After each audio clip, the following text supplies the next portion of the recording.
Well, as you can see, the hallways are empty today. It's a staff learning day. But that doesn't mean it's quiet. There's lots of great conversations happening in all of our schools across Red Deer Public. And we just want to add to that conversation today. We decided this year to further our work with the Pyramid of Support, we wanted to do a series of 5 videos where we really focus on the foundational principles. We're talking about things like efficacy, collective responsibility, equity, really the key pieces that form the base of our pyramid. And it's our best hope that by having these conversations, we might affect the learning in the classrooms in a positive manner. So let's chat.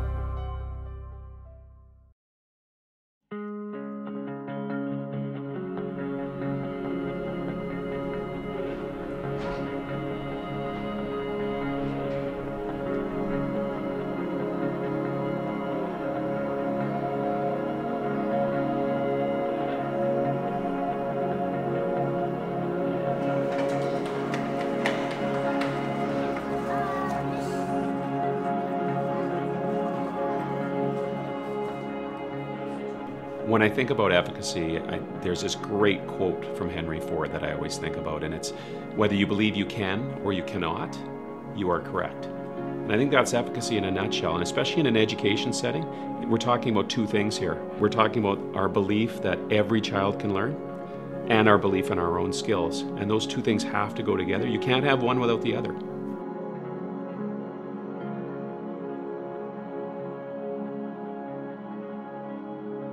Teacher efficacy is absolutely critical.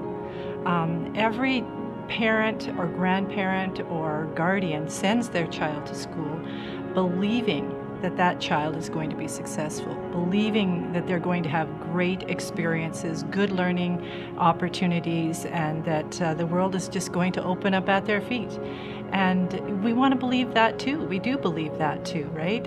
It's our job to make that happen. It's the right thing to do. It's what we do for kids. Kathy Burgess knew how important it was for her grade 3 students to be reading at grade level. Last year was exciting because every single one of my students managed to achieve the end of grade 3, beginning of grade 4, reading level or higher. Even some of my really, truly struggling readers. My role in that is to try to offer opportunities where these kids can be successful. My role is to try to find that way of reaching one child who other things might not have worked for. My role is to make them aware of their own skills and encourage them to build on them. I've had parents say, you know, I really see a difference. They like to read now. Some are even surprised that they like to read now. My goal has always been that we're going to build on all the experiences that they've had before grade 3. They've had great teachers and great work up to this time, and take them as far as we possibly can, improving their reading skills and their abilities. I also look at the kids who might need a boost and try and find other ways. I'm always looking for opportunities to help somebody find something that makes them feel, hey, I can read and hey, I kind of like it. Each of us has a story, and if we think about students over time, maybe we've seen them as they've grown up in the community or connected with them later on, years after we've maybe had them in our classrooms, and you've seen the successes that they have or the growth that they've made, and we can feel that we were involved in a piece of that, and that joy that comes from knowing that those relationships that we built, that's all played a role into that student finding success. The culture within a school has a powerful impact on a teacher's sense of efficacy. The teacher's perception about how their efforts can positively impact students is really important. The teacher is the one that connects with those students every single day. Sometimes they're the ones that the students build trust in. Sometimes they're the only person that the student can trust in their life. You know, there's some real significant social and economic issues out there for kids these days. So that teacher is critical in making every classroom a great learning environment for each and every student. Sheila Ingert questioned how she could meet the needs of all students in her classroom. It is my responsibility to bring out the best, because all children, all children can learn, and we need to believe that.